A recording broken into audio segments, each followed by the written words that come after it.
പിതാവേ, അവിടുന്ന് മുഖത്തേക്ക് നോക്കുന്നു. ഞങ്ങളുടെ കുടുംബങ്ങളായി അല്ലാതെ അവിടുത്തെ പാദപീഠത്തിൽ വന്നിരിക്കുന്നു. കർത്താവേ, അവിടുന്ന് ഞങ്ങളെ കുടുംബസ്ഥരാക്കുന്ന ദൈവം സ്തോത്രം ചെയ്യുന്നു. ഞങ്ങളെയും ഞങ്ങളുടെ മക്കളെയും കർത്താവേ കുടുംബമായിട്ട് നീ അനുഗ്രഹിക്കുന്നതിനായി സ്തോത്രം ചെയ്യുന്നു. ഇതുവരെയും യോത്സവമായി നടത്തിയതിനായി സ്തോത്രം. കുറച്ചുകൂടി ബെറ്ററായിട്ട് കർത്താവേ ഞങ്ങളുടെ മുറിവുകൾ സംബന്ധിച്ച് ഏറ്റുപറഞ്ഞു കുറേ കൂടി ബെറ്ററായിട്ട് ജീവിപ്പാൻ അവിടെ ഞങ്ങളെ സഹായിക്കണമേ. ഈ സെമിനാർ ഞങ്ങളുടെ ജീവിതത്തിൽ ഏറ്റവും അനുഗ്രഹമായി തീരണമേ എന്ന് പ്രാർത്ഥിക്കുന്നു. യേശുവിൻ്റെ നാമത്തിൽ തന്നെ ആമേൻ. ആദ്യമായിട്ട് നമുക്ക് ഏതിൻ്റെ ആധാരം ദൈവത്തിൻ്റെ വചനമാണ്. അതുകൊണ്ടൊരു വാക്യം നിങ്ങളോട് പറയാൻ ആഗ്രഹിക്കുന്നു. ആഗ്രഹം പറയാമോ? ഞാൻ വാക്യം പറയാം. ക്രിസ്തല്ല എങ്കിൽ യോശുവയുടെ പുസ്തകം ഇപ്പോൾ എടുക്കണ്ട. 24 അധ്യായം 15 വാക്യം. അതിൻ്റെ അവസാനം പറഞ്ഞാൽ ആഗ്രഹം പറയാം. ആണല്ലേ? ഞാനും എൻ്റെ കുടുംബമോ ഞങ്ങൾ യഹോവയെ സേവിക്കും. അപ്പം യോശുവ ബൈബിളിലൊരു അസാധാരണ വ്യക്തിയായിരുന്നു. മോശയെ പോലെ ഒരു വലിയ ലീഡറായിരുന്നു. ദൈവ സാന്നിധ്യമുള്ള വ്യക്തിയായിരുന്നു. ദൈവശക്തിയുള്ള വ്യക്തിയായിരുന്നു. യോശുവ 1:9 എൻ്റെ ഒരു ഫേവറേറ്റ് വാക്യമാണ്. എപ്പോഴും എന്നും രാവിലെ ആ വാക്യം മനസ്സിൽ പറയാറുണ്ട്. മനസ്സിലല്ലാതെ be thou strong and very courageous, for I have commanded thee, be not afraid, be not dismayed, thou shalt have victory, I will be with thee, whatever betide, captain, leader, friend, guide. ഭയപ്പെട്ടു പോകുന്ന ലോകത്ത് അവിടെ ജീവിക്കും. എൻ്റെ ഈ പ്രായത്തിൽ ഇംഗ്ലണ്ടിൽ വരുന്നതിന് എൻ്റെ ഭാര്യ പോലും അത്ര യോജിപ്പില്ല. അതുകൊണ്ട് ഭാര്യ കൊണ്ട് ഹൈറേഞ്ച് നിൽക്കുക, ഇവിടെ വന്നില്ല. എന്നെക്കാൾ 6 വയസ്സും ഇളയതാണെങ്കിൽ തന്നെ വരാൻ ധൈര്യപ്പെട്ടില്ല. പക്ഷേ ദൈവം എന്നെ സൃഷ്ടിച്ച വേറെ രീതിയില്ല. അതുകൊണ്ട് ഞാൻ ധൈര്യത്തോടെ പോകുന്നു. പക്ഷേ എന്നെ സഹായിക്കുന്നത് ദൈവത്തിൻ്റെ വചനമാണ്. The word of God that strengthens me and the Holy Spirit that strengthens me, not by might, not by power, but by my spirit, saying the Lord. സൈന്യത്തല്ല, ശക്തിയാലുമല്ല, എൻ്റെ ആത്മാവാണ്. നിങ്ങളുടെ അടുത്താണ് ഓക്സ്ഫോർഡ്, കേംബ്രിഡ്ജ്. ഞാൻ അവിടെ പോയിട്ടുണ്ട്, പഠിച്ചിട്ടില്ല. അവിടെ ഇഷ്ടംപോലെ പഠിപ്പാൻ ദൈവം എനിക്ക് അവസരം തന്നു. ഇഷ്ടംപോലെ ഡിഗ്രിയൊക്കെ എടുത്തിട്ടുണ്ട്. പക്ഷേ അതൊന്നുമല്ല എന്നെ നിലനിർത്തുന്നത് ദൈവത്തിൻ്റെ വചനമാണ്, ഹോളി സ്പിരിറ്റാണ്. അപ്പം കുടുംബജീവിതം വിജയിക്കണമെങ്കിൽ എത്ര പുസ്തകം കുടുംബജീവിതത്തെക്കുറിച്ച് വായിച്ചാലും, പ്രത്യേകിച്ച് കത്തോലിക്കൊരു ഒത്തിരി പുസ്തകം എഴുതിയിട്ടുണ്ട്. ഒത്തിരി നല്ല കാര്യങ്ങൾ അവർ എഴുതിയിട്ടുണ്ട്. പെന്തിക്കോസ്തുകാരായിട്ടുള്ള നമ്മുടെ ചില സ്റ്റേജിലും ബ്രദറുകാർ ഒക്കെ കുടുംബജീവിതത്തെക്കുറിച്ച് ഒത്തിരി പുസ്തകം എഴുതിയിട്ടുണ്ട്. ഞാൻ ഒത്തിരി വായിച്ചിട്ടുണ്ട്. പക്ഷേ ദൈവവചനത്തിൽ അധിഷ്ഠിതമായ ഒരു കുടുംബജീവിതമാണ് വിജയിക്കുന്നത്. സ്തോത്രം. പിന്നെ ഞാൻ സാധാരണ പറയുന്നൊരു കൊട്ടേഷൻ ഉണ്ട്. Greek ഭാഷയിലുള്ളൊരു quotation. ഗ്രീക്കല്ല, ഞാൻ മലയാളത്തിലാണ് പറയാൻ പോകുന്നത്, അല്ല ഇംഗ്ലീഷിലാണ് പറയാൻ പോകുന്നത്. അതായത്, it is not easy things but difficult things are always beautiful. എളുപ്പമുള്ള കാര്യമല്ല, പ്രയാസമുള്ള കാര്യമാണ് സൗന്ദര്യമുള്ളത്. ഹിമാലയത്തിൽ പോകുന്നത് വളരെ ബ്യൂട്ടിഫുള്ളാണ്. ഞാൻ നേപ്പാളിലായിരുന്നു, അതുകൊണ്ട് ഹിമാലയൻ ആയിട്ട് കുറച്ച് ബന്ധമുണ്ട്. എവറസ്റ്റ് കയറുന്നതിനും ബ്യൂട്ടിഫുൾ അനുഭവമാണ്. പക്ഷേ ഡിഫിക്കൽട്ട് ഇല്ലേ? എനിക്ക് നിങ്ങൾക്കും അത്ര എളുപ്പമല്ല. ഇതുപോലെ കുടുംബജീവിതം എളുപ്പമാണെന്ന് എനിക്ക് തോന്നുന്നില്ല. ഞാൻ 51 വർഷം, 54 വർഷമായി. 54th ഹാഫ് സെഞ്ചുറി കഴിയും. അപ്പോൾ എൻ്റെ അനുഭവത്തിൽ വളരെ ബ്യൂട്ടിഫുള്ളാണ് വിവാഹ ജീവിതം. ഹോളി മാട്രിമണി, ക്രിസ്തീയ ജീവിതം, വിശുദ്ധ വിവാഹം. വിശുദ്ധ വിവാഹം ബ്യൂട്ടിഫുള്ളാണ്, എക്സൈറ്റിംഗ് ആണ്, ഫുൾഫില്ലിങ്ങാണ്.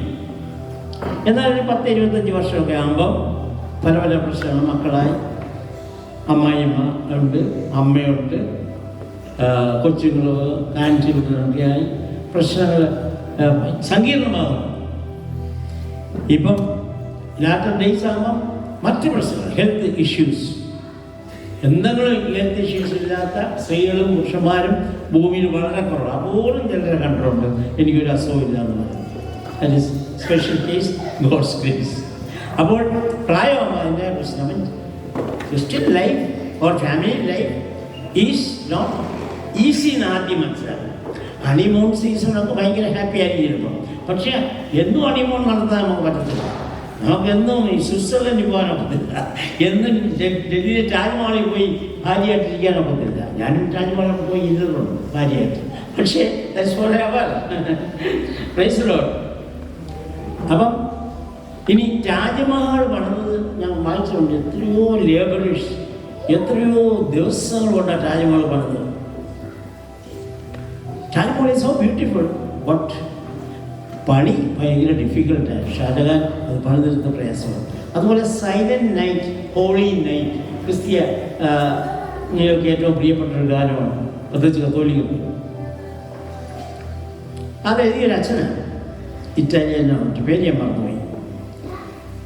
അത് നല്ല ഒരു കവിത, അദ്ദേഹത്തിന് മണിക്കൂർ ധ്യാനിച്ച് കൈ എഴുതിയതായിരിക്കും. നല്ല പ്രസംഗമൊക്കെ നല്ല ധ്യാനത്തിന് ശേഷമാണ് പുറത്തു വരുന്നത്. 2-3 മണിക്കൂർ മുപ്പഴൊന്നും നല്ല പ്രസംഗം പ്രസംഗിക്കാൻ പറ്റില്ല. മണിക്കൂർ ഒരു തപസ്സ, നല്ലൊരു ദൂവ് പറയാൻ നമ്മൾ തപസ് ചെയ്യണം, ദൈവത്തിൽ ഇരിക്കണം. നല്ലൊരു കറി വെക്കാൻ അത് സാമ്പാറായാലും ഒരു അധ്വാനമുണ്ട്. ചുമ്മാ എന്ന് വെച്ചാൽ അതിന് അരിയണം, അതിൻ്റെ എല്ലാം ശരിയായാലും സാമ്പാർ ശരിയാകും. ഇതുപോലെ തന്നെ കുടുംബജീവിതവും വളരെ സൂക്ഷ്മതയോടും ശ്രദ്ധയോടും നടത്തിയാലേ കുടുംബജീവിതം ചെയ്യും. ഞാൻ MA ആണ്, ഞാൻ PhD ആണ്, നീ എന്തു വന്നതെന്താ, നീനെന്താ പഠിത്തമുള്ളതെന്നൊക്കെ പറഞ്ഞിട്ട് കാര്യം. ശ്രദ്ധ വേണം. ഒരു വാക്ക് പോലും നമ്മുടെ ഭാര്യയെ നിരന്തരം വേദനിപ്പിക്കുന്നൊരു വാചകം വരാതിരിക്കാൻ നമ്മൾ എന്നും പ്രാർത്ഥിക്കും. തിരിച്ച് ഭാര്യമാരും പ്രാർത്ഥിക്കും. എൻ്റെ ഭർത്താവിനെ എപ്പോഴും എൻകറേജ് ചെയ്യാൻ ആണ് പുരുഷന്മാർക്ക് ഏറ്റവും ഇഷ്ടം. എന്തുവാ, അപ്രിസിയേഷൻ. ഒരു നല്ല ഷർട്ട് ഇട്ടാൽ പറയണം, നന്നായി ചെയ്ത് ഷർട്ട് ഇടണം. ഒരു ബൈക്ക് എടുത്ത് അല്ലെങ്കിൽ ഒരു കാർ എടുത്ത് നല്ല കാർ, നല്ല ഡ്രൈവിംഗ് ആണ് പറയണം. അല്ല അപ്പുറത്തെ അച്ഛൻ്റെ ഡ്രൈവിംഗ് കാണണം. അച്ഛൻ്റെ അപ്പുറത്തെ ഭർത്താവിൻ്റെ ഡ്രൈവിങ്ങിനെ കുറിച്ച് നിങ്ങൾ ഭാര്യ നിങ്ങളുടെ ഭർത്താവിനോട് പറയരുത്. നമ്മുടെ ഭർത്താവിന് എന്തെല്ലാം ഉണ്ടോ അതിൽ സ്വോത്രം പറയാനാണ്. അതേ കല്യാണം കഴിക്കുന്നതിന് മുമ്പേ ചിന്തിക്കുക. മനസ്സിലായി? എൻ്റെ മകൻ അമിതാഭ് ബച്ചനെ പോലെ ഇരിക്കുകയല്ല, എൻ്റെ ഭർത്താവ് അമിതാഭ് ബച്ചനെ പോലെ ടോളൻ ബ്യൂട്ടിഫുൾ ഒന്നുമല്ല. ഈസ് ആൻ ഓർഡിനറി മാൻ. അതിൽ സന്തോഷിക്കാം. ഈ സന്തോഷം എന്ന് പറഞ്ഞാൽ കണ്ടൻമെൻ്റാണ്. കണ്ടൻമെൻ്റ് എന്തുവാ? സംതൃപ്തി. നമ്മുടെ വീട് ചെറുതാണെങ്കിലും അവിടെ തൃപ്തി ഉണ്ടെങ്കിൽ ആ വീട് സ്വർഗമാണ്. ചെറിപ്പോകുന്ന അവിടെ അപ്പം 1-2 പോയിന്റ് നിങ്ങൾ ഓർക്കണം. നിങ്ങൾ ഇവിടുന്ന് പോയി കഴിഞ്ഞാലും ഓർക്കണം. It is not easy things but difficult things are always beautiful. പ്രയാസമുള്ള കാര്യങ്ങളാണ് മനോഹരം. അതുകൊണ്ട് ഇപ്പം ഞാൻ BAയും MAയും MDയും PhD എല്ലാം പഠിച്ച് എന്ത് പ്രയാസപ്പെടുന്നു. PhD 62 വയസ്സുള്ളപ്പോഴാണ് ഞാൻ PhD പഠിക്കുന്നത്. തീസിസൊക്കെ ഡയബറ്റീസും ഉണ്ട്. ഞാൻ ചത്താനും വേണ്ടിയില്ല, ഇത് എടുക്കുക തന്നെ. 62 അത് 72 എടുക്കുക. കാരണം IAS റിട്ടേൺ പരീക്ഷ ഞങ്ങൾക്ക് വൈവായി തോറ്റി, റിട്ടേൺ പരീക്ഷ പാസ്സായി. അന്ന് എൻ്റെ ഹൃദയത്തിലുണ്ടായിരുന്നു, കർത്താവേ എന്തെങ്കിലും എനിക്കൊരു IAS ഡിഗ്രി എടുക്കണം. അത് മനസ്സിൽ നടന്നുകൊണ്ടാണ് ഞാനൊരു കാര്യം പറഞ്ഞു. അപ്പോൾ എനിക്കത് ഡിഫിക്കൽട്ട് എന്ന് പറഞ്ഞാൽ എന്തുവാന്ന് എനിക്ക് നല്ലപോലെ അറിയാം. ഞാൻ ഒരു എളിയ കുടുംബത്തിലാണ് ജനിച്ചു വളർന്നത്. എന്നാൽ ഞാൻ ക്ലാസ്സിലെ ബെസ്റ്റ് സ്റ്റുഡൻ്റായി ദൈവം എന്നെ MAക്ക് ബെസ്റ്റ് സ്റ്റുഡൻ്റായി എന്നെ ദൈവം ഉയർത്തി. ഞാനിത് പറയുന്നത് എന്നെ പൊരുത്താൻ വേണ്ടിയല്ല, ദൈവത്തിൻ്റെ ഒരു കാര്യം അസാധ്യമാണ്. എൻ്റെ ഒരു മുദ്രാവാക്യം അതാണ്, with God nothing shall be impossible. ദൈവത്താൽ ആ വാക്യം ആരംഭം പറയാം.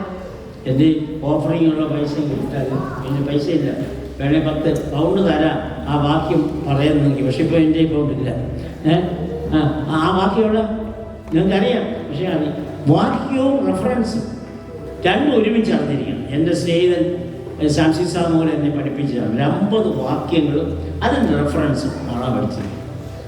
അതങ്ങനെ പഠിച്ചു. ഞാൻ പഠിക്കുന്ന കാലത്ത് രാവിലെ എഴുന്നേറ്റ് എക്കണോമിക്സ് ഒക്കെ പഠിക്കുന്നതിന് മുമ്പ് 50 വാക്യങ്ങൾ മലയാളം, ഇംഗ്ലീഷ്, ഹിന്ദി പഠിച്ചിട്ടാണ് റിപ്പീറ്റ് ചെയ്ത് വായിച്ചിട്ടാണ് ഞാൻ പഠിക്കാൻ. അരമണിക്കൂർ എനിക്ക് നഷ്ടമല്ല. ഇന്ന് പ്രീച്ച് ചെയ്യുമ്പോഴും വാക്യങ്ങളെല്ലാം അറിയാൻ സാധിക്കുന്നത് അന്ന് പഠിച്ചതാണ്. ഫിലിപ്പിയർ 4:13 അറിയാത്തവർ വളരെ കുറവാണ്. ഏതാണ്? എന്നെ ശക്തനാക്കുന്ന മുഖാന്തരം ഞാൻ സകലത്തിലും മതിയാകും. I can do all things through Christ who strengthens. ഇപ്പം എൻ്റെ മോൻ, അയർലൻഡിലെ മോനും അവൻ്റെ ഈ മൊബൈൽ മേളിൽ എഴുതിയിട്ട് ആ വാക്യമാണ്.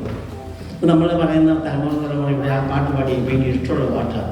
തലമുറ അനുഗ്രഹിക്കുന്ന കുറിച്ച് പാട്ട് പാടിയുള്ളൂ. ഒന്നുമില്ല പിന്നെ ഞാൻ ആ സമയത്ത് ഞാൻ എൻ്റെ മക്കളെയും കൊച്ചുമക്കളെല്ലാം ഓർത്താവേ നമ്മളെ മാത്രമല്ല നമ്മളെയും നമ്മുടെ കൊച്ചുമക്കളെയും അനുഗ്രഹിക്കുന്ന ദൈവമാണ് നമ്മുടെ ദൈവം.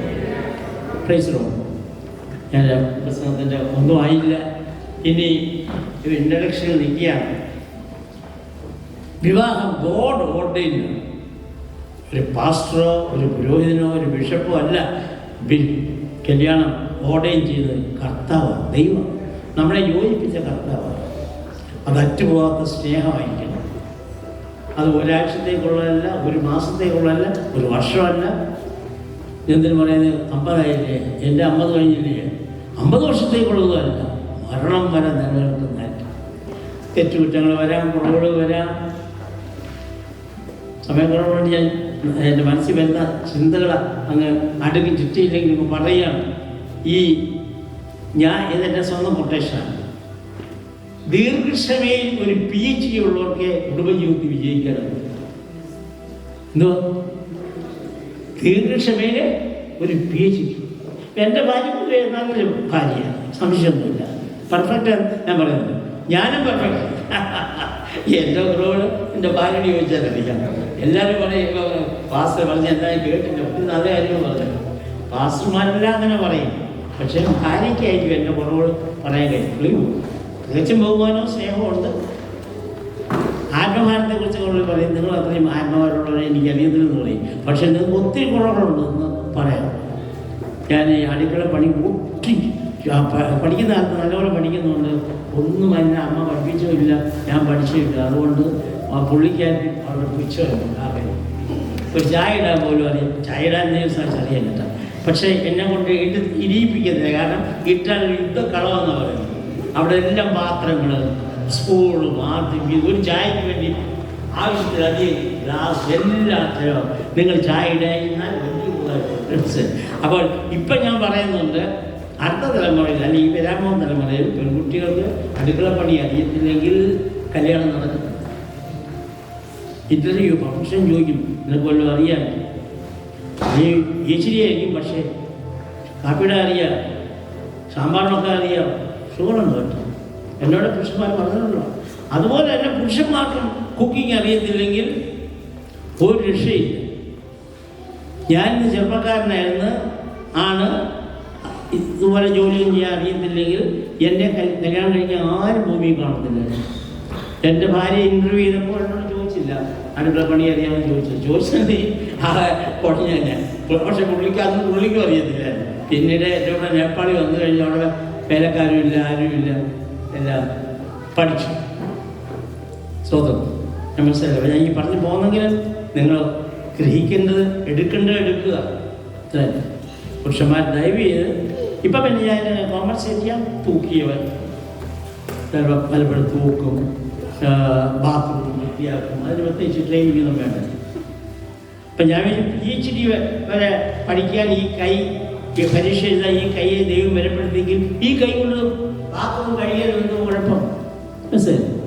പ്രത്യേകിച്ച് നമ്മളെ നാട്ടിൽ വേലക്കാരെ കിട്ടിയാലും ബാത്റൂം കഴിയത്തില്ല. സാധാരണ വേലക്കാരൻ അവർ ബാക്കി ജോലി ചെയ്യും. ബാത്റൂം ആവശ്യമായി ഞാൻ നോക്കുന്നില്ല. അതുകൊണ്ട് ഇവിടുത്തെ കാര്യം എനിക്കറിയത്തില്ല. അങ്ങനെ വേലക്കാരുള്ളൂ കിട്ടുമോ എന്ന് എനിക്കറിയത്തില്ല. എനിവേ നമ്മൾ ഏത് ജോലി ചെയ്യാൻ, ഏത് മാനുവൽ വർക്ക് ചെയ്യാൻ നമ്മൾ തയ്യാറാണ്. ഈയിടെ കേട്ടൊരു ചിന്ത എനിക്ക് പറയാം.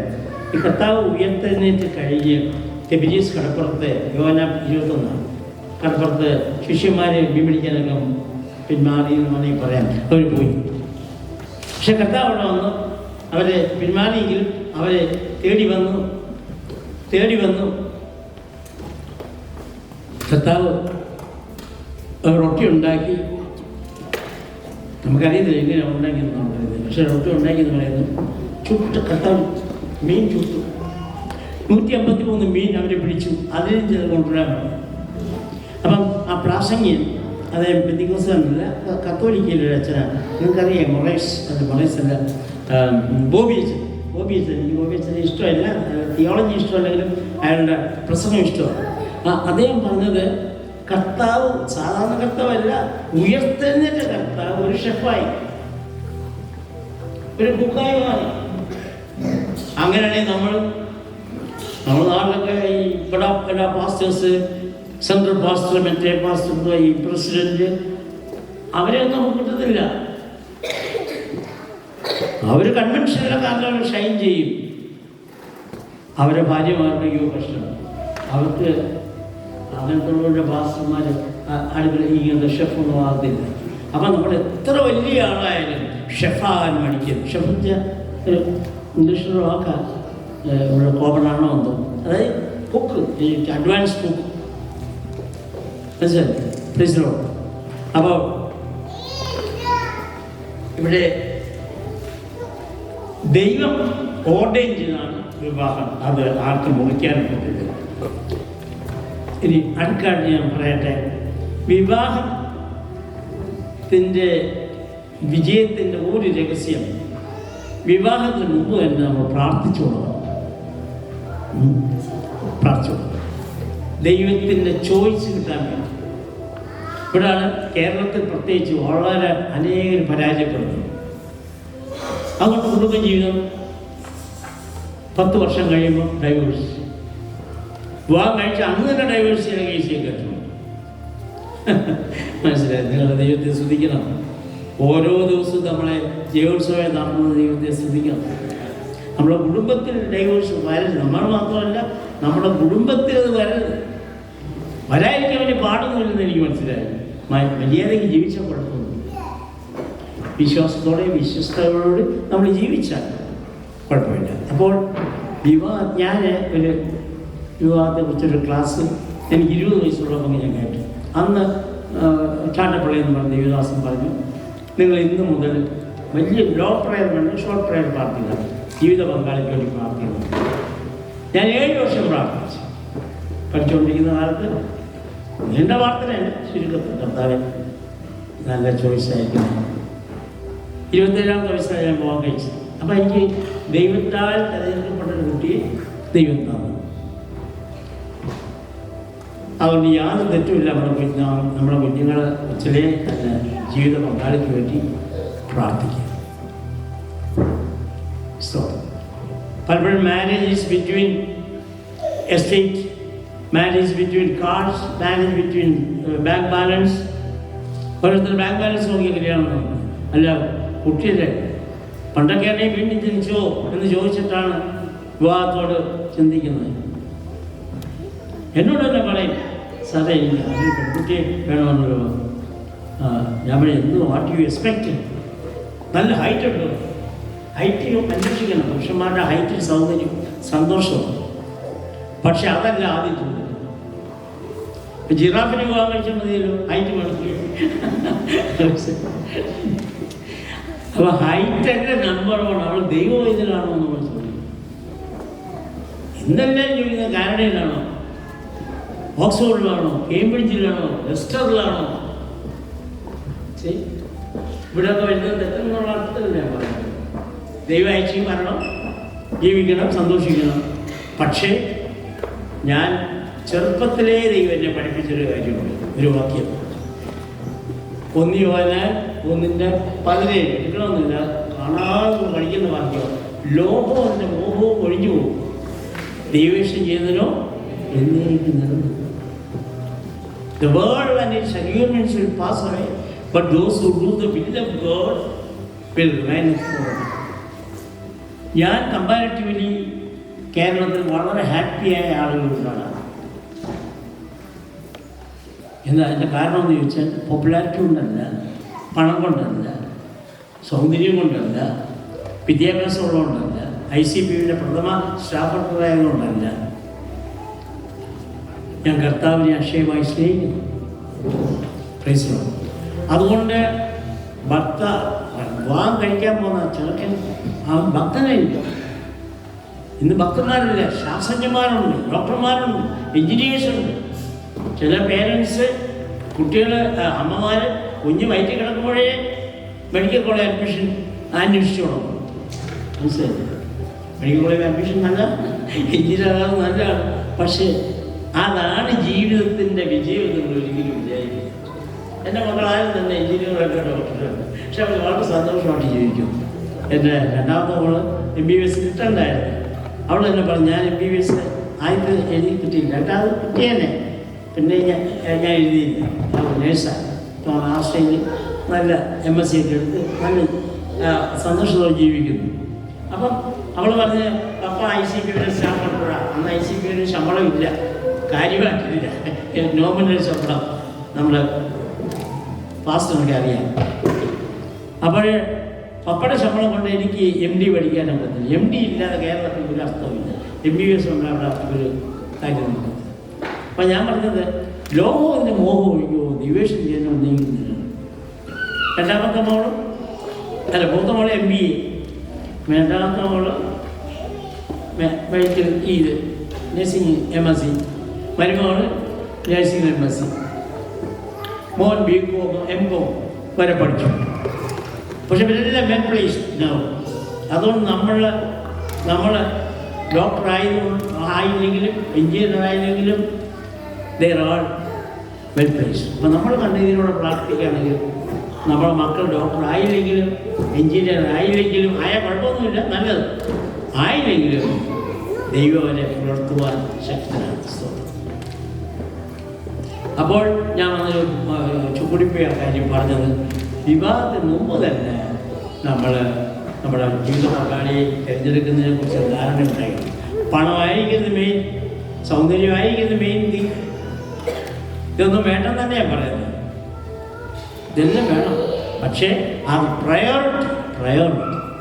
പ്രയോറിറ്റി ഒരു ദൈവമായതിനായിരുന്നു. ഇന്നിപ്പം വലിയ പാടാണ് ഒരു ദൈവവേദന കണ്ടുപിടിക്കാൻ. ഏത് പെൺകുട്ടിയാണ് പറയുന്നത് ഞാൻ ദൈവവേദന അല്ലെന്ന്? എല്ലാവരും പറയും പോണെങ്കിൽ.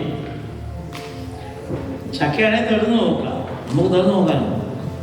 പുരുഷന്മാരെ എല്ലാവരും ഇപ്പം താടിയുണ്ട്, മിക്കവാറുള്ളവർക്ക് താടിയുണ്ട്. ഈ താടിക്കാരെ ആരെ നമുക്ക് വിശ്വസിക്കാം? ഞാനിപ്പം ചിന്തിക്കുക, എൻ്റെ എൽഡസ്റ്റ് ഗ്രാൻഡ് ഡോട്ടർ 22 ആകുമ്പോൾ 21 ഞാൻ പ്രാർത്ഥിച്ചു തുടങ്ങി. ഞാൻ നോക്കിയിട്ട് ഭയങ്കര പാടാണ്. ഭൂമിയിലെ ഏറ്റവും പാടാണ് പുരുഷന്മാരെ കണ്ടുപിടിക്കുക, നല്ലൊരു ഭർത്താവിനെ കണ്ടുപിടിക്കുക. ഞാനൊക്കെ ജീവിച്ചിരുന്ന കാലത്തെ ജീവിച്ചിരിക്കുന്നത്, ഞാനൊക്കെ വിവാഹം കഴിക്കുന്ന കാലത്ത് വലിയ പാടില്ല. ഒരാൾ ഭക്തനാണ്. ഞാൻ എന്നെ വിവാഹം കഴിച്ച് ഭക്തനൊന്നും നിലയില്ല, വേറെ മറ്റേ എമ്മയൊന്നുമല്ല. പുള്ളിക്കാരൻ സത്യമല്ലുണ്ട്. നിങ്ങൾ ചെറുപ്പക്കാരുടെ ദൈവത്തെ സ്നേഹിക്കുന്ന അപൂർവം പേർ ഒരാളാണെന്ന് അന്ന് അത് ഒരു റിയാലിറ്റിയായിരുന്നു. ഇന്നെല്ലാവരും എന്തുപോലെ ഗിറ്റാർ എടുത്ത് പ്രൈസ് വർഷിപ്പ് ചെയ്യുന്ന ലീഡിയൊക്കെ ചെയ്യും. പക്ഷേ ഓരോരുത്തരും എങ്ങനെ ഇരിക്കും എന്നുള്ള കാര്യം മാത്രമേ.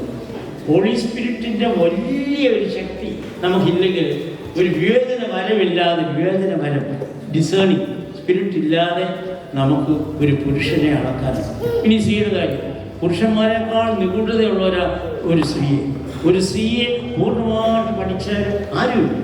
എൻ്റെ ഭാര്യ ഞാൻ 53 വർഷമായിട്ട് ജീവിക്കുന്നു. ഇപ്പോഴെനിക്ക് പൂർണ്ണമായിട്ട് മനസ്സിലായില്ല.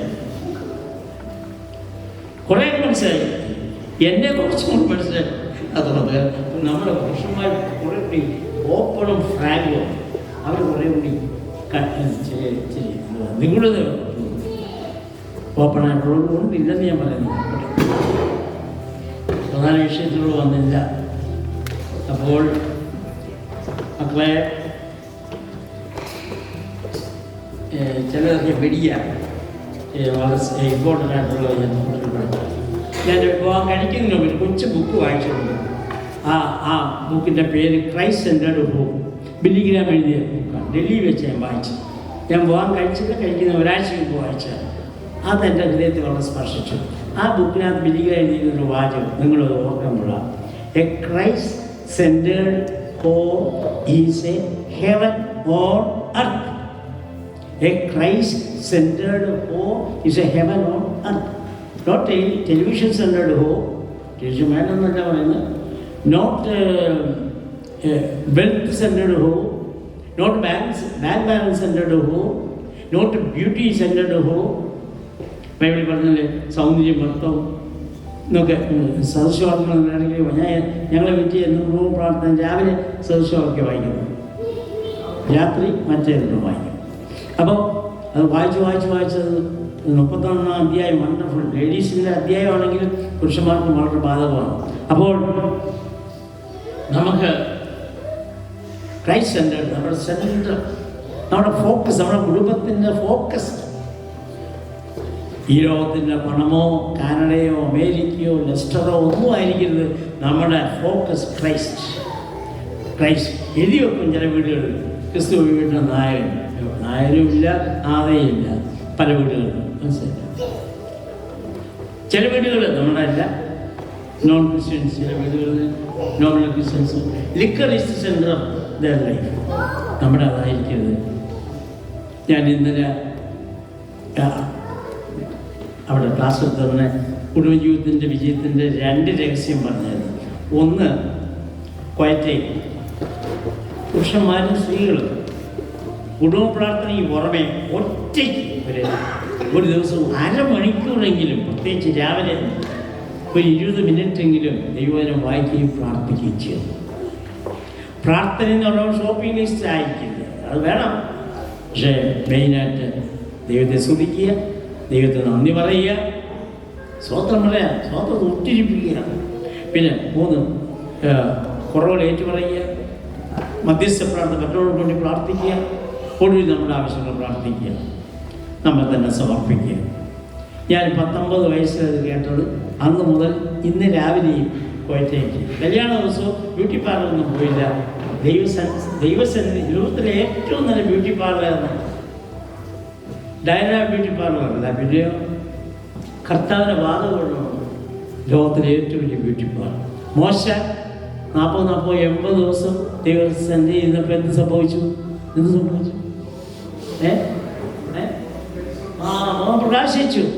ലോകത്തുള്ള എല്ലാ അമേരിക്കയിലെ കോസ്മെറ്റിക്സ് എല്ലാം കൂടി നമ്മളെ മുഖത്തിട്ടാലും കുറേ കഴിയുമ്പോൾ പോകും, നിൽക്കത്തില്ല. നിലനിൽക്കുന്ന സൗന്ദര്യം ദൈവം. നിങ്ങൾ തന്നെ ഒരു ദിവസം ഫാസ്റ്റ് ചെയ്യുമോ, അല്ലെങ്കിൽ ഫാസ്റ്റ് ചെയ്യാതെ ദൈവസേന ജോലിക്കും പോകുന്നില്ല, അടുക്കളയിൽ കുറച്ച് ജോലി ചെയ്തിട്ട് ദൈവസേന ഞാൻ ഇരിക്കാൻ പോകും 2-3 മണിക്കൂർ ഇരുന്ന് കഴിഞ്ഞ് നിങ്ങൾ കണ്ണാടി പോയി നോക്കുക, പ്രകാശിക്കുന്നതാണ്. ഞാൻ ചിലപ്പോൾ അങ്ങനെ ചെയ്യാറുണ്ട്. കണ്ണാടി പോയി നോക്കും, ആർക്കാ സൗന്ദര്യത്തോട് താല്പര്യമില്ല, നമുക്കെല്ലാവർക്കും താല്പര്യം. നമ്മുടെ മുഖം ഗ്ലോ ചെയ്യണമെങ്കിൽ, അല്ലേ, ഗ്ലോ പ്രകാശിക്കണമെങ്കിൽ ദൈവസന്നിധിക്കണം. ഇനി ഒരു കുടുംബത്തെക്കുറിച്ച് ഒരു സ്ത്രീ, മേരി താമിക്കൽ എന്ന് പറയും, ഐസിക്കുമല്ല അസോഴ്സ് ബോർഡിലെ ഒരു നേതാവിൻ്റെ ഭാര്യയാണ്. എനിക്ക് അവരെ നേരിട്ടറിയാം. അവരെഴുതിയ പുസ്തകത്തിൽ ഞാൻ വായിച്ചത് പലർത്തി കൂട്ടിയാണ്. നമ്മുടെ ഒരു ഭവനം എന്ന് പറയുമ്പോൾ അവിടുത്തെ മേശയും കസേരയും ഗാഡ്ജറ്റ്സുകളും അല്ല പ്രധാനം. ഭവനം എന്ന് പറയുമ്പോൾ ഒരു പിതാവിൻ്റെ സാമ്രാജ്യം. അതില്ലേ, ഒരു പിതാവിൻ്റെ അടിയിൽ അതേ ഇരുന്ന് വെള്ളം അങ്ങോട്ടൊഴിക്കുന്നു ഇങ്ങോട്ടൊഴിക്കുന്നു. അവൻ്റെ സാമ്രാജ്യമാണ് പിതാവ്. കുടുംബം, ഭവനം ഒരു പിതാവിൻ്റെ സാമ്രാജ്യം, മാതാവിൻ്റെ ലോകം, കുഞ്ഞുങ്ങളുടെ പർദീസ. ഇപ്പം കുഞ്ഞുങ്ങളെല്ലാം വീട്ടിലിരിക്കുന്നതിനേക്കാൾ ആഗ്രഹം ക്രിക്കറ്റ് കോർട്ടിൽ പോകാനോ അല്ലെങ്കിൽ മറ്റു പല കാര്യങ്ങൾ പോകാനാണ് താല്പര്യം. നമ്മുടെ കുഞ്ഞുങ്ങൾക്ക് നമ്മുടെ വീട് ആകർഷകമാക്കണം. പണ്ട് പെൺപിള്ളേരും വീട്ടിൽ അടങ്ങിയിരിക്കുക, ഇപ്പം പെൺപിള്ളേരെയും ചില വീട്ടിൽ കാണും. സംഭവിക്കരുത്. ഒരിടത്ത് പോകണം, ചർച്ചയിൽ പോകണം, മറ്റിടത്ത് പോകണം, പക്ഷെ വീടായിരിക്കണം അവരുടെ സ്വർഗം. അത് കുടിലായിക്കോട്ടെ കൊട്ടാരമായിക്കോട്ടെ, നമ്മുടെ വീട്ടിൽ സന്തോഷം. അപ്പനെ കാണുന്നത്, അപ്പൻ ഷുഡ് ബിക്കം അവർ ഹീറോ. അമ്മ ഹീറോയിനായിരിക്കണം. മമ്മൂട്ടിയും മോഹൻലാലും ഒന്നും അല്ല നമ്മുടെ ഹീറോ, നമ്മുടെ അപ്പനാണ്, സ്വന്തം അപ്പനാണ്. മമ്മൂട്ടി മോഹൻലാലൊക്കെ കറക്റ്റ് മോറലി ലോകത്തിലെ കറക്റ്റ് മാനാണ് ഇപ്പം പിടിപെട്ടുകൊണ്ടിരിക്കുന്നത്. നമ്മൾ ഉദ്ദേശിക്കുന്ന പലരും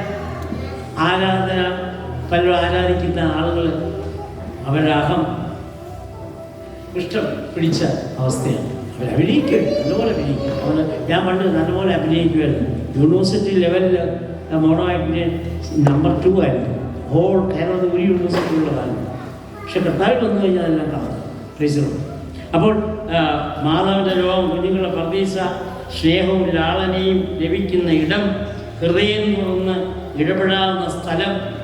ഹൃദയം തുറന്ന് നമുക്ക് സംസാരിക്കാൻ പറ്റിയ ആൾ നമ്മുടെ അപ്പനും അമ്മയും സഹോദരങ്ങളുമാണ്. 3 നേരത്തെ ഭക്ഷണം, ചിലപ്പോൾ 4 നേരത്തെ ഭക്ഷണം, പുതിയ തലമുറയെ സൃഷ്ടിച്ച് വാർത്തെടുക്കുന്ന സ്ഥലം, കുറ്റങ്ങളെ തിരുത്തിയെടുക്കുന്ന സ്ഥലം, മനുഷ്യന് സ്വൈര്യമായി വിഹരിക്കാനുള്ള ഇടം. ഈ നമ്മുടെ സുൽസിന്റെ മോള് വന്നോണ്ട് ഇതോടെ വന്ന് ലിറ്റ് ചെയ്തില്ലല്ലോ. അല്ലേ? അപ്പം മനുഷ്യനെ സ്വൈര്യമായി വിഹരിക്കാനുള്ള ഇടം, മനുഷ്യന്റെ വിശ്രമസ്ഥലം, എല്ലാവരുടെയും പരിശീലനം കളയുക. സമയം കുറവുകൊണ്ട് ഞാൻ കണ്ടിക്കുന്നില്ല, മനസ്സിലായി കാണും.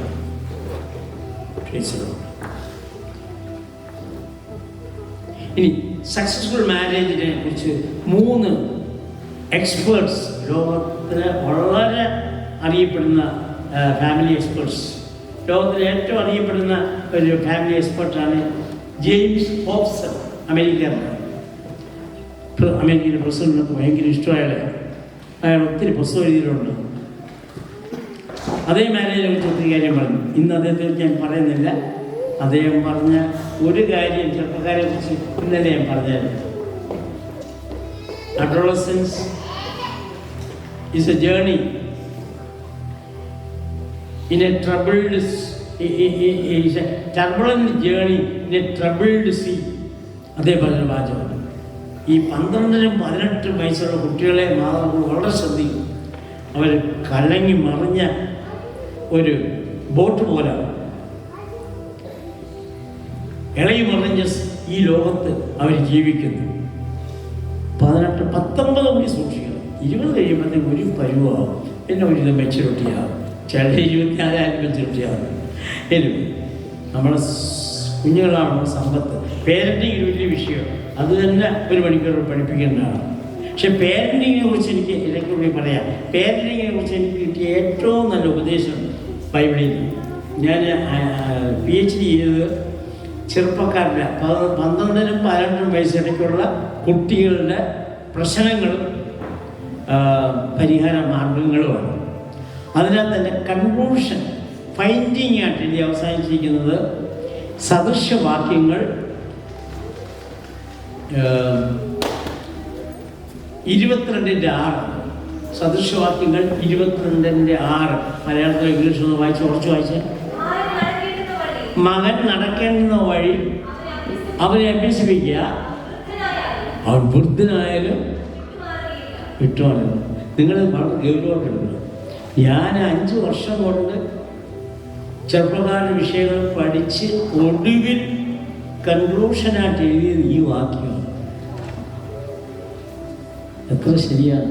ഒരു കുഞ്ഞ് അപ്പൻ്റെ അമ്മയുടെ നടുക്കിരിക്കുന്നത്, അവനെ ഇപ്പം തന്നെ ദൈവത്തിൻ്റെ വഴി പഠിപ്പിക്കുകയാണെങ്കിൽ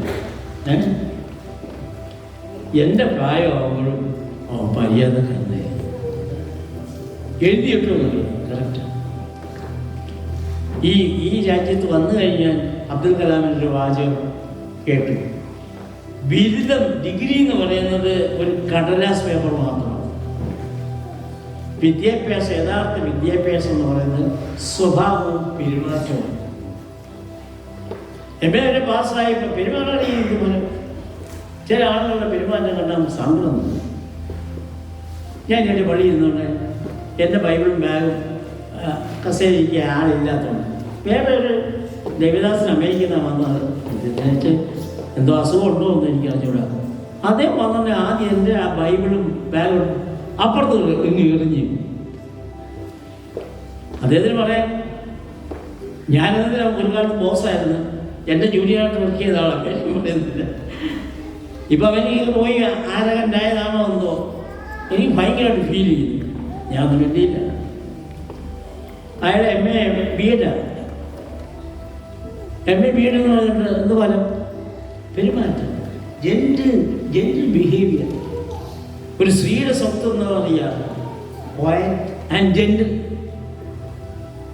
1 പത്രോസിൻ്റെ 3-ാം അധ്യായം നിങ്ങൾ പഠിക്കേണ്ടതാണ്. ഈ ജാത്തും ആഭരണമൊന്നും അല്ല പ്രധാനം. പത്രോസ് പറയാണ് നമ്മുടെ പ്രധാനം എന്ന് പറയുന്ന വസ്ത്രാധാരം പോലുമല്ല, പിന്നെയോ സൗമ്യതയും ക്വയറ്റ് ആൻഡ് ജെന്റിൽ, സാവധാനതയും. അമേരിക്ക വെച്ച് ഒരു കൊച്ചു കുട്ടി എന്നോട് ചോദിച്ചു, what is your wife's name? ഞാൻ പറഞ്ഞു Shanta. What is it? What is the meaning? I mean quiet. Then she asked me a question. Is your wife quiet? ഞാൻ ഉത്തരം പറഞ്ഞത് ഞാൻ നിങ്ങളോട് അപ്പോൾ നമ്മുടെ പേര് മാത്രം പോരാ. ബാലരി എന്ന് പറഞ്ഞതുപോലെ പേര് മാത്രം നന്നായിരുന്നു. ഇപ്പം എൻ്റെ പേര് ജോഷുവ എന്നുള്ളതെങ്കിൽ പേടിയാണ്. ബൈബിളിലെ ജോഷുവെ പോലെ ആയിരുന്നില്ലെങ്കിൽ ജോഷുവയുടെ ബാക്കി നടന്ന saviour. I should help to save people. അതുകൊണ്ട് ഓടിയിടുന്ന കർത്താവിൻ്റെ വേല ചെയ്യുന്ന സുവിശേഷം അറിയിക്കുന്നത് സ്വന്തം. അപ്പോൾ സമയം തീരാൻ പോകുന്നല്ലോ. 3 secrets. വിവാഹത്തിൽ 3 secrets ശ്രദ്ധിക്കണേ. Successful marriage is always A triangle. ത്രികോണം. മാൻ, വുമൺ ആൻഡ് ഗോഡ്. യഥാർത്ഥ കുടുംബജീവൻ ഭാര്യ ഭർത്താവ് എത്ര മിടുക്കനായ ഭർത്താവായാലും എത്ര മിടുക്കിയായ ഭാര്യയായാലും ദൈവമില്ലെങ്കിൽ ആ കുടുംബം ശരിയാണ്. നിങ്ങൾ ബുദ്ധിയുള്ളവരായ ഞാൻ കൂടുതൽ വർണ്ണിക്കുന്നത് ഇത് പറഞ്ഞ് സിസിൽ മേയേഴ്സ്, അയാളുടെ പേര് കുടുംബത്തിന് കുഴപ്പമൊന്നുമില്ല. അടുത്തത്, a happy marriage is the union of 2 good forgivers. ഒരു നല്ല കുടുംബജീവിതം വിജയിക്കണമെങ്കിൽ ഫോർഗീവ് ചെയ്യാൻ പഠിച്ചിരിക്കണം. ഫോർഗീവ് ചെയ്യാൻ പഠിച്ചിരിക്കണം, ക്ഷമിക്കാൻ. നമ്മളെ ഭാര്യ എത്ര സൽസ്വഭാവം എന്ന് പറഞ്ഞാലും ചില സമയത്ത് നമ്മളെ ഇറിറ്റേറ്റ് ചെയ്തിരിക്കും, പക്ഷെ നമ്മൾ ക്ഷമിക്കണം. ഈ ഭർത്താവ് എത്ര ജെന്റിൽമാൻ, മോശയെ പോലെ സൗമ്യതയുള്ള വ്യക്തിയായാലും അയാൾ ചിലപ്പം പന്ന സ്വഭാവം കാണിച്ചെന്നില്ല. നമ്മൾ വൈരാഗ്യം വെക്കുന്നത് ക്ഷമിക്കാൻ കഴിയും കേട്ടോ. 2 ഗുഡ് ഫോർഗിവേഴ്സ് എനിക്ക് ഭയങ്കര ഇഷ്ടപ്പെട്ട ഒരു കൊട്ടേഷനാണ്. അത് പറഞ്ഞത് റോബർട്ട് ക്വിലൻ. എനിക്ക് അയാൾ ആരാന്ന് അറിയത്തില്ല, പക്ഷേ ഐ വാല്യൂ ഈ 3 കൊട്ടേഷൻ. മൂന്നാമത്, success in marriage is more than finding the right person, it is being the right person. അതിൻ്റെ അടുത്തതാണ്, നമ്മൾ കറക്റ്റ് പെൺകുട്ടിയെ, ലൈഫ് പാർട്ട്ണറെ കണ്ടുപിടിച്ച് നല്ല കാര്യം, അത് തൃപ്തി അടയരുത്. ആ വ്യക്തി, ആ ലൈഫ് പാർട്ട്ണർ മര്യാദയ്ക്ക് അന്ത്യം വരെ ജീവിപ്പാൻ കടപ്പെട്ടവരാണ്. So success in marriage is more than finding the right person, it is being the right person. അത് പറഞ്ഞത് ഒരു യഹൂദനാണ്, റബി ബ്രിക്കർ. കുടുംബം കൂടുമ്പോൾ ഭൂകമ്പമല്ല, പകരം ഇമ്പമായിരിക്കണം. കേരളത്തിലൊരു റാൻഡം സർവേ, എല്ലാത്ത കാര്യമല്ല, ഒരു പർട്ടിക്കുലർ സ്ഥലത്ത് ഒരു റാൻഡം സർവേ എടുത്തപ്പോൾ കുടുംബങ്ങളെ കുറിച്ച് എടുത്തപ്പം ശ്രദ്ധിക്കണേ, നമ്മളെ പേടിച്ചു കൊണ്ട, ഇങ്ങനെ ഭയങ്കര സർവേ ആണ്. അതിങ്ങനെയാണ് പറയുന്നത്. 3 വിഭാഗത്തിലുള്ള ആളുകൾ കേരളത്തിലുണ്ട് കുടുംബങ്ങൾ. 10% സന്തുഷ്ട കുടുംബങ്ങൾ, perfect, absolutely perfect happy families. പണമൊന്നുമല്ല എൻ്റെ രഹസ്യം, അവരുടെ ശാന്തതയും തൃപ്തിയും സന്തോഷവും ക്രൈസ്തവനെസ്സും ഒക്കെയാണ്. തകർന്ന കുടുംബങ്ങൾ 30%. അത്രയുള്ളല്ലോ നമുക്ക് സമാധാനപ്പെടാം. ഡൈവേഴ്സിൻ്റെ വക്കീലും ഡൈവേഴ്സ് കഴിഞ്ഞ് പോയാലും എല്ലാം 30%. ഇപ്പം 30-10 പിന്നെ 60. ഇവിടെ എഴുതിയിരിക്കുന്ന നീറിപ്പുകയുന്ന ഭവനം. ഞാൻ നീറിയൊക്കെ വിട്ടേക്കുക, എനിക്ക് സങ്കടമായി, എനിക്ക് സഹിക്കാൻ പറ്റില്ല. അതുകൊണ്ട് പുകയുന്ന ഭവനം, ഇടയ്ക്കിടയ്ക്ക് ചീറ്റലും പിണക്കും വഴക്കും, പിന്നെ അടുക്കും, പിന്നെയും പിണക്കും. നമ്മളെല്ലാം ആദ്യത്തെ ഗ്രൂപ്പിലായിരിക്കാൻ നമ്മൾ പെരിക്കോസ് ദൈവമക്കളാണ്, രക്ഷിക്കപ്പെട്ടവർ, സ്നാനപ്പെട്ടവർ, അഭിഷേകം പ്രാപിച്ചവർ, സുവിശേഷ ആത്മാവുള്ളവരാണ്. നമ്മൾ എം എ ആയതുകൊണ്ട് വരുമ്പോൾ എൻ്റെ അമ്മ ഒരിക്കൽ എന്നോട് പറഞ്ഞ് വെള്ളം പോയി തരാൻ, അന്ന് പൈപ്പൊന്നുമില്ലാത്ത കിണറ്റിൽ. അപ്പം ഞാൻ പറഞ്ഞ എനിക്ക് പരീക്ഷ നാളെ തുടങ്ങിയാൽ മതി, എനിക്ക് വെള്ളം കുറയാൻ സമയമില്ല, എമ്മയുടെ പരീക്ഷയെന്ന് പറഞ്ഞു. നിൻ്റെ എമ്മയല്ല നിൻ്റെ എരുമ എന്ന് പറഞ്ഞു. അപ്പം നമ്മൾ എമ്മ പാസ്സായാലും എരുമയെ പോലെ ആയിപ്പോകുന്നു. അമ്മ പറഞ്ഞാൽ അനുസരിക്കും. അതുകൊണ്ട് നേപ്പാളിലായിരുന്നപ്പോൾ ഞാൻ കിണറുമില്ല പൈപ്പുമില്ല, ഭൂമിയിൽ നിന്ന് അല്ലെങ്കിൽ പ്രതലത്തിൽ നിന്ന് ഒരു 300 അടി താഴെ ഒരു നാച്ചുറൽ പൈപ്പുണ്ട്, ധാരാന്ന് പറയും. അവിടെ പോയി വെള്ളം എടുക്കണം. ഒരു സ്ത്രീയെ കൊണ്ട് കുളത്തി വെള്ളം ഒരു ദിവസം ഒരു കുട എടുക്കാൻ പൈസ കൊടുത്തി. ഞാനും ഒരിക്കൽ കുറച്ച് വെള്ളം എടുത്തോളൂ, ഒരു ദിവസം 2 ദിവസം എന്താ എടുത്തോളൂ, പറ്റത്തില്ല. എൻ്റെ വിചാരം അമ്മയുടെ അന്ന് നൊന്ത് പറഞ്ഞ ആ വാചകമാണ്, വെള്ളം കോരി കൊടുക്കാഞ്ഞ് നിൻ്റെ എരുമ. അമ്മച്ചി അത്രയും പ്രതീക്ഷ കാണത്തില്ല.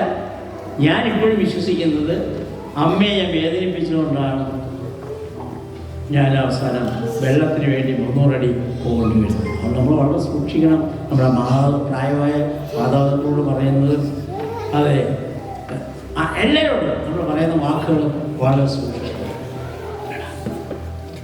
അതും കഴിഞ്ഞു. ഇനി തീരാണ് അത്യാവശ്യമുള്ളത് പറയുന്നു. What wife expects from her husband. ഇത് ഞാൻ ബോറൗട്ടായിട്ടുള്ള പാശ്ചാത്യ ബാക്ക്ഗ്രൗണ്ടിലൂടെ എഴുതിയതാണ്, എങ്കിലും നമുക്കത് ആപ്ലിക്കബിളാണ്. ഒരു ഭാര്യ ഭർത്താവിൽ നിന്ന് പ്രതീക്ഷിക്കുന്ന കാര്യങ്ങൾ ഭർത്താവ് പ്രത്യേകം ശ്രദ്ധിക്കുക. ഒന്ന് അഫെക്ഷൻ, സ്നേഹം. സ്നേഹത്തിൻ്റെ മുമ്പിൽ വേറൊന്നും നിൽക്കാൻ പറ്റില്ല. ഭർത്താവിന് സ്നേഹമുണ്ടെങ്കിൽ ഭാര്യ ഈ കീഴ്പ്പെടുക എന്നൊരു വാചകമുണ്ട്, പലർക്കും കീഴ്പ്പെടുന്ന പ്രയാസമൊന്നുമില്ല. പക്ഷെ ഭർത്താവ് ഭാര്യയെ പൊന്നുപോലെ സ്നേഹിച്ചാൽ അവളെ കീഴ്പ്പെടുകയില്ല, അപ്പുറം ചെയ്യാൻ തയ്യാറാണ്. മനസ്സിലായി? കീഴ്പ്പെടുക എന്ന് പറയുന്നത് സബ്മിസീവ് എന്നുള്ള അർത്ഥമേ ഉള്ളൂ, അല്ലാതെ അടിമ എന്നുള്ള അർത്ഥമല്ല.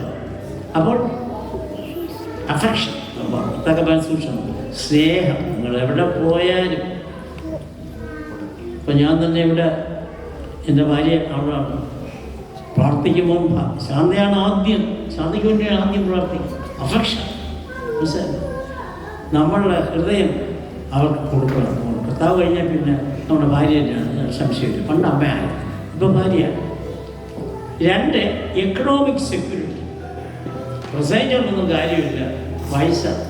അതുകൊണ്ട് ജോലി ചെയ്യുന്നതാണല്ലോ. നിങ്ങൾ പലരും ഫുൾ ടൈം ജോലിയല്ല, ജോലിയോടൊപ്പം ഭർത്താവിൻ്റെ പേരോടൊപ്പം ജോലി ചെയ്യുന്നു. അപ്പം എക്കണോമിക് സെക്യൂരിറ്റി സ്ത്രീകൾക്ക് വളരെ ഇമ്പോർട്ടൻ്റാണ്. പാർട്ടിസിപ്പേഷൻ. ഭാര്യ ജോലി ചെയ്യാൻ തയ്യാറാണെങ്കിലും ഭർത്താവ് കുറച്ച് പണം കൊണ്ടുവരണമെന്ന് നമുക്ക് ആഗ്രഹമുണ്ട്. 3, റെസ്പോൺസിബിൾ ഹസ്ബൻഡായിരിക്കും. പ്രത്യേകിച്ച് പ്രീസ്റ്റ്ലി ഡ്യൂട്ടീസ്. കുടുംബ പ്രാർത്ഥനയൊക്കെ സ്ത്രീകളാണ് പലപ്പോഴും ഇനിഷ്യേറ്റീവ് എടുക്കുന്നത്. പക്ഷെ പുരുഷനായിരിക്കണം പ്രീസ്റ്റ്, പുരുഷൻ തന്നെ ആയിരിക്കണം. മറന്നുപോയാലും ഭാര്യ മറന്നുപോയാലും കുടുംബ പ്രാർത്ഥന ലീഡറായിരിക്കട്ടെ. മക്കളെ, കുടുംബ പ്രാർത്ഥന നടത്തണ്ടേ ഇന്ന് പുരുഷനായിരിക്കണം പറയേണ്ടത്. Is A priest also, is A husband, is A priest also, is A pastor at home. അടുത്തത് റെയറിങ് ചിൽഡ്രൻ. കുഞ്ഞുങ്ങളെ ഞാൻ നോക്കുമ്പോൾ എല്ലാവരും അമ്മമാരാ കാര്യമായിട്ട് നോക്കുന്നു. പക്ഷെ അപ്പമാർക്ക് വലിയ ഉത്തരവാദിത്തമുണ്ട്. ഞാൻ ICPFനെ കുറിച്ച് അധികം സ്നേഹിച്ചത് എന്നൊരു പരാതി എൻ്റെ ഭാര്യയ്ക്കുണ്ട്. ഭ്രാന്ത് എന്നാണ് പറയുന്നത്. ICP വെച്ചാൽ ഭ്രാന്താണ്. എൻ്റെ മക്കളെ വേണ്ടവർക്ക് ഞാൻ നോക്കിയില്ല, അത് സത്യമാണ്. വാസ്തവത്തിൽ എൻ്റെ ഹൃദയം ദൈവമല്ല, എൻ്റെ മക്കളെന്ന് വെച്ചാൽ എൻ്റെ ജീവനാണ്. പക്ഷേ അന്ന് കുറേ 4 വർഷം ഞാൻ ഒരാളെ ഉള്ള സ്റ്റാഫാണ്. പിന്നീട് 10-100 പേരായി. എന്നാലും ഇന്നും ഞാൻ രാപകൽ കർത്താവിന് വേണ്ടി ICP പ്രവർത്തിക്കുന്നുണ്ട്. അതുകൊണ്ട് കുടുംബത്തിൽ ചില നഷ്ടങ്ങൾ വന്നതുകൊണ്ട് ഇല്ലെന്ന് ഞാൻ പറയുന്നില്ല. എങ്കിലും അതിനെന്നെ ദൈവം വിശ്വസിക്കുമായിരിക്കും, എനിക്കറിഞ്ഞൂടാ. റെയറിങ് ചിൽഡ്രൻ അപ്പൻ്റെ ഉത്തരവാദിത്വം. പക്ഷേ എപ്പോഴും നമ്മൾ കുഞ്ഞുങ്ങളെ കൊണ്ടിരിക്കണമെന്ന് അർത്ഥമില്ല. നമുക്ക് കർത്താവിൻ്റെ വേല ചെയ്യണം. നമുക്ക് ഭൂട്ടാനിൽ പോകണം, നമുക്ക് നേപ്പാളിൽ പോകണം, കാശ്മീരിൽ പോകണം, എല്ലാം പോകണം. വില്ലേജിലും ഗ്രാമത്തിലും പട്ടണത്തിലും ഒക്കെ പോയി കർത്താവിൻ്റെ വേല ചെയ്യണം. എന്നാൽ മക്കളെ മറക്കരുത്, മാക്സിമം ഏൽക്കണം. അടുത്തത് പ്രസൻസ്. ഈ ഭാര്യമാർക്ക് ഭർത്താവിൻ്റെ സാന്നിധ്യമാണ് പ്രധാനം. വെച്ച് സ്ത്രീകൾക്ക് സെക്സിനേക്കാൾ ഭയങ്കര അവരുടെ സാന്നിധ്യമാണ് അവർക്ക് ഇഷ്ടം. അത് നിങ്ങൾ മറക്കരുത്. അതിന് പകരം വേറെ ഒന്നും അവർക്ക് കൊടുക്കാൻ പറ്റില്ല. നമ്മളെ സാന്നിധ്യം. അതിൻ്റെ അർത്ഥം എൻ്റെ എപ്പോഴും ഭാര്യയിട്ടിരിക്കാൻ പറ്റത്തില്ല. എങ്കിലും please see that she's cared. അവരോട്ട് നല്ല സമയം, ക്വാളിറ്റി ടൈം അവരോട്ട് ചിലവിടുവാൻ ദൈവം സഹായിക്കട്ടെ. കമ്മ്യൂണിക്കേഷൻ, സംസാരിക്കണം, അവരോട് സംസാരിക്കണം. ചുമ്മാ സംസാരിക്കണം. അന്വേഷിക്കും. ഓശിയ പ്രവചനത്തെക്കുറിച്ച് മാത്രമല്ല, പുഴുക്കിരിയുടെ കാര്യവും ആവോലിയുടെ കാര്യവും ചാളയുടെ കാര്യവും ഒക്കെ സംസാരിക്കണം. ഈ സ്ത്രീകൾക്ക് വലിയ ഇൻ്റർനാഷണൽ വിഷയങ്ങളൊന്നുമില്ല. ഇറാൻ പോകുന്നതിനെ പോട്ടുന്ന അവർക്ക് ഇറാനും ഇറാഖും ഇസ്രായേലും ഒന്നുമില്ല വിഷയം. അവർക്ക് പുഴുക്കരി. ഞാൻ എനിക്കത് നേപ്പാളിൽ ഒരിക്കൽ ഞാൻ പറഞ്ഞു, സൺഡേ ഈ എപ്പോഴും ഞാൻ ഓർക്കും, ഈ പാഠപുസ്തകം എഴുതിയത് ഒരു ട്രൈപ്പാണ് ഈ നേപ്പാളി പുസ്തകം കമ്പൈൻ ചെയ്യുന്നത്. അപ്പോൾ പുള്ളിയാണെന്ന് ചോദിക്കുന്നത്. പുള്ളി ചോദിച്ച് നേപ്പാളി കല്യാണം കഴിച്ചിട്ടേ നേപ്പാളി പുൽക്കരി ഉണ്ടെന്ന് ചോദിച്ചു. അതായത് പുൽക്കരിയുടെ കാര്യം പറഞ്ഞു. എനിക്ക് ദേഷ്യം വന്നു. ഒരു നല്ല പാഠപുസ്തകത്തിൻ്റെ കാര്യം പറഞ്ഞു എൻ്റെ ഭാര്യ പുൽക്കരിയുടെ കഴിച്ചു. അപ്പം ഞാൻ പിന്നീട് ഒരാളോട് പറഞ്ഞിട്ട് പറഞ്ഞു, അവർക്ക് പുൽക്കരിയായി പോകുന്നു, പാഠപുസ്തകമല്ല. അപ്പോൾ സ്ത്രീകളുടെ ചെറിയ ചെറിയ കാര്യങ്ങളൊക്കെ ഇമ്പോർട്ടൻ്റ്. അതുപോലെ തന്നെ സ്മോൾ ടോക്ക് നമ്മൾ കഴിക്കും വേസ്റ്റ് ആയാലും തന്നെ ഈ ചെറിയ കൊച്ചു കൊച്ചു കാര്യങ്ങൾ അവർ പറഞ്ഞുകൊണ്ടിരിക്കുന്നത്. ഇഷ്ടമുള്ള സമയമുണ്ടെങ്കിൽ ചെയ്യുക. അത് ഞാൻ പറഞ്ഞുകൊണ്ട് നിങ്ങൾ എപ്പോഴും ഭാര്യയോട് കൊച്ചു കൊച്ചു സംസാരിച്ചിരിക്കണം എന്നുള്ള അർത്ഥമല്ല. പക്ഷേ they are interested in small talk also. ഇവിടെ നാലായി. അവസാനം അണ്ടർസ്റ്റാൻഡിങ് വൈഫ് ആസ്പിറേഷൻ. ഭാര്യമാർക്ക് എപ്പോഴും ആഗ്രഹമുണ്ട്. അതുകൊണ്ട് അവർക്ക് ഒരുപക്ഷെ ഞാൻ കൊല്ലം വീട്, ഞാൻ എറണാകുളത്ത് പോയി, അല്ലെങ്കിൽ ബോംബെ പോയി, അല്ലെങ്കിൽ ഡൽഹി പോയി, ഇടയ്ക്കിടയ്ക്ക് പോകാറുണ്ട് ഓരോ സുവിശേഷ വേലയുടെ ബന്ധത്തിൽ. ഞാൻ വരുമ്പോഴെല്ലാം എന്തെങ്കിലും ചെറിയ സാധനം ഫേവയുടെ അപ്പനൊക്കെ പറഞ്ഞുകൊണ്ടായിരുന്നു. എന്തെങ്കിലും ഒരു സാധനം വലിയ കാര്യമൊന്നും നമുക്ക് വേണ്ട. എന്തെങ്കിലും ചെറിയ ചിലപ്പോൾ സാരി ആയിരിക്കാം, ചിലപ്പോൾ അതിനേക്കാൾ സ്മാർട്ടുള്ള എന്തെങ്കിലും ഓർമ്മ. അമേരിക്കയിലൊക്കെ പോയിട്ട് വന്നാൽ പറയും വേണം, നല്ലപോലെ കൊണ്ടുപോകും. അവർക്ക് ആത്മാക്കളെ നേടിയ കാര്യങ്ങൾ പിന്നീട് ചോദിക്കുന്നുണ്ട്. അവർ ചോദിക്കുന്നത് നിങ്ങൾ എന്ത് എനിക്ക് കൊണ്ടുവന്നെന്നുള്ളത്. അതുകൊണ്ട് പ്ലീസ് ബൈ സംതിങ് ഫോർ. എല്ലാം ഉണ്ടാവും. ചിലർ പറയും ആവും ഇഷ്ടം അലമാനാണ്, നിറയെ സാരിയാണ്, അലമാൻ നിറയെ അതാണ് ഇതാണെന്ന് പറയും. എല്ലാം ശരിയാണ്. പക്ഷേ ഭർത്താവ് ദൂരെ നിന്ന് വരുമ്പോൾ എന്തെങ്കിലും അവരുടെ ആസ്പിറേഷൻ, ഒരു ബർത്ത്ഡേ നമ്മൾ ഓർക്കണം. ചിലപ്പോൾ ഭാര്യയുടെ ബർത്ത്ഡേ എന്നാണ് അറിയുന്നത്, ജനിച്ചത് പോലും അറിയുന്നത്. മനസ്സിലായി? അങ്ങനെ ഭർത്താവിനെ കുറിച്ച് അങ്ങനെ ആയിരിക്കും. നമ്മൾ ബർത്ത്ഡേ ആഘോഷിക്കുന്നതിൽ വിശ്വസിക്കുന്നവരല്ല ബന്ധുക്കോസ്തര്. പക്ഷെ അതേസമയം നമ്മുടെ ഭാര്യയുടെ ബർത്ത്ഡേ ഓർത്ത് അത് വിഷ് ചെയ്യാൻ നമ്മൾ മറക്കണം. ഇനി പുരുഷന്മാർ ഇഷ്ടമുള്ള കാര്യത്തോ സ്ത്രീകളുടെ അവർക്ക് ഏറ്റവും പ്രധാനം കമ്പാനിയൻഷിപ്പ്. ഭാര്യ ഒരു കൂട്ടുകാരി കൂടിയാണ്. ഭാര്യ മാത്രമല്ല, എപ്പോഴും എൻ്റെ കൂടെ ഉണ്ടായിരിക്കും. ഇപ്പം എനിക്ക് സങ്കടമുണ്ട്, പുള്ളിക്കാരത്തി ഇവിടെ വരാതെ റെസ്റ്റോറൻറ്റ് വരാതെ പില്ലിക്കേരിയൊക്കെ ജനിച്ചു വളർന്ന സ്ഥലം കാണാതെ പോകുന്നത് എന്നൊരു കഷ്ടമാണെന്ന് ഞാൻ വിചാരിച്ചു. പുള്ളിക്ക് ആ ഭാഗ്യം ഉണ്ടായില്ല. അപ്പോൾ കമ്പാനിയൻഷിപ്പ് ശരി. ഇപ്പോൾ എല്ലാവർക്കും റെസ്റ്റോറൻറ്റ് വരാൻ പറ്റില്ല, പക്ഷെ പോകുന്നിടത്ത് ബീച്ച്, കൊല്ലം ബീച്ചസ്, ഞാൻ കൊല്ലംകാരൻ, ബീച്ച് ഞങ്ങളുടെ അടുത്ത് 2 കിലോമീറ്ററേ ഉള്ളൂ. ബ്യൂട്ടിഫുൾ. വല്ലപ്പോഴും ബീച്ചിൽ കൊണ്ടുപോകണം. ഞാൻ കൊണ്ടുപോകുന്നതിൽ പണം പൊറോട്ട. ഞാൻ എനിക്ക് ആ സമയം കൊണ്ട് കുറച്ച് ആത്മാക്കളെ നേടാണ്. അത് ആത്മാക്കളെ നേടണം, പക്ഷേ ബീച്ചിൽ പോകും. ബീച്ചിൽ പോകുമ്പോൾ പിന്നെ വേറെ കാര്യമൊന്നും പറയുന്നത് ഇഷ്ടമല്ല. സീ എൻജോയ് ചെയ്യണം. മനസ്സിലായി? എനിക്കത് കൈപ്പേറിയ അനുഭവമുണ്ട്. ഞാനിങ്ങനെ ബീച്ചിൽ പോയിട്ട് ബീച്ചിൽ സന്തോഷിക്കാതെ വേറെ കാര്യങ്ങൾ പറയുന്നത്. അതുകൊണ്ട് അവരുടെ കമ്പാനിയൻഷിപ്പ് അത് നീറ്റ്, ക്ലീൻ ആൻഡ് പ്രസൻറ്റബിൾ. ചിലരുണ്ട് വെളിയിൽ പോകുമ്പം പള്ളിയിലോ അല്ലെങ്കിൽ മറ്റു സ്ഥലങ്ങളിൽ പോകുമ്പം പൊറോട്ട, സാരി, സൽവാർ കമ്മീസോ അതെല്ലാം എടുക്കും. വീട്ടിൽ ഒരു പന്ന മാക്സിമം അതിനകത്ത് സാമ്പാറൊക്കെ ഇവിടെ കുറച്ചിടക്കും. നല്ല നീറ്റായിരിക്കണം. വീട്ടിലാണ് ഭർത്താവ് ഭാര്യയെ കാണുന്നത്.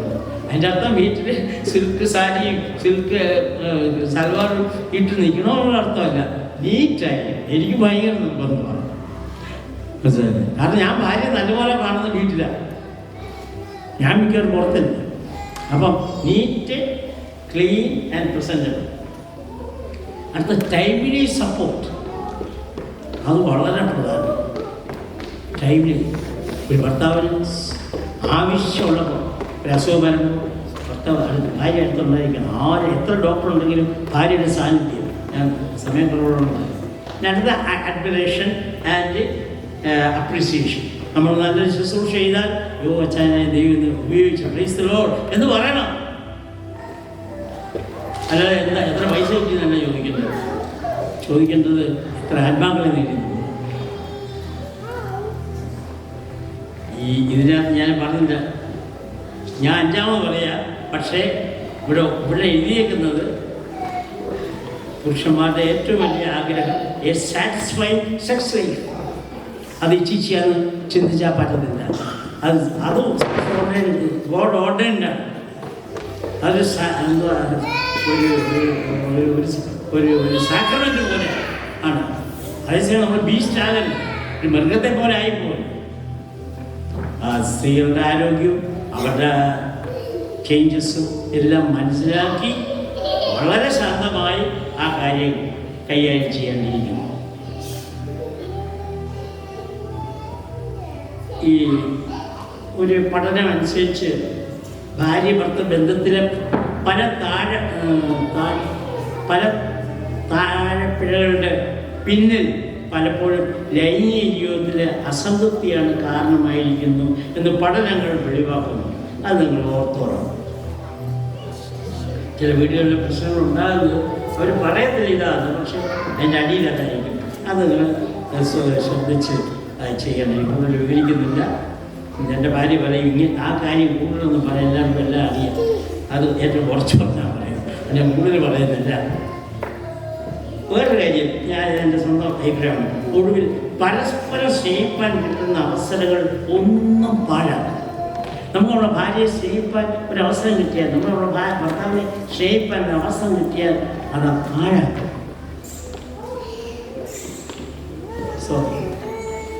ഞാൻ നേരത്തെ പറഞ്ഞ ഒന്നുകൂടി പറയുകയാണെ, ഒരു സ്ത്രീയുടെ ഏറ്റവും വലിയ സ്വഭാവ ശ്രേഷ്ഠത quiet and gentle spirit. 1 Peter 3:4. സൗമ്യതി, സാവധാനതയുള്ള മനസ്സ്. സമയം കഴിയുന്നു. ഒരു പ്രയർ പീറ്റർ മാർഷൽ ഞാൻ ഏറ്റവും അധികം ഇഷ്ടപ്പെടുകയും, ഇത് നിങ്ങൾ കല്യാണം പന്തലിൽ എപ്പോഴും കേൾക്കുന്നതുകൊണ്ട് ഞാൻ പറയുന്നില്ല. ഭാര്യ കീഴ്പ്പെടുക, അനുസരിക്കുക, ഭർത്താവിനെ ഭയപ്പെടുക. ഭർത്താവ് സ്നേഹിക്കണം, പൊന്നുപോലെ സ്നേഹിക്കണം, പോറ്റി പുലർത്ത്, ചെറിഷ് നറിഷ്. ഭാര്യയെ ഭർത്താവിനെ ഭയപ്പെടാൻ പറഞ്ഞ അതേ അപ്പോൾ പറയാണ് ഭാര്യയെ ബഹുമാനിക്കുക. അപ്പോൾ ഞാൻ വിവരിക്കുന്നില്ല. എഫേസ്യർ 5-ാം അധ്യായം, പത്രോസ്, കൊലോസ്യർ, ഈ ബുക്കിലെല്ലാം ഭാര്യമാരെ എന്ന് പറഞ്ഞ് പറയുന്നു. പിന്നെ ഭർത്താക്കന്മാരെ എന്നല്ല, ഭാര്യമാരോട് ഉപദേശിക്കുന്നു. ഇനി സമയം തീർന്നു. അന്നത്തെ മുഖലാണ് തീർക്കുന്നത്. ആ ഒരു പ്രയർ ഉണ്ടായിരുന്നു. ആ പ്രയർ പറഞ്ഞില്ലെങ്കിലും കുഴപ്പമില്ല. പീറ്റർ മാർഷലിൻ്റെ പ്രയറാണ്. ഇതാണ് കുടുംബജീവിതം. നമ്മുടെ വീട് ഭൂമിയിലെ ഒരു സ്വർഗമായിരിക്കട്ടെ. നമ്മുടെ വീട്ടിൽ വരുന്നവർക്ക് ആദ്യത്വം വേണം. നമ്മുടെ വീട്ടിൽ വരുന്നവർക്ക് ഒരു തരം കൊടുപ്പാൻ നമുക്ക് ദൈവം സഹായിക്കും. അപ്പോൾ നിങ്ങളെ ദൈവം ഒരു ജയകരമായ കുടുംബജീവിതം നയിപ്പാൻ ദൈവം നിങ്ങളെ സഹായിക്കട്ടെ.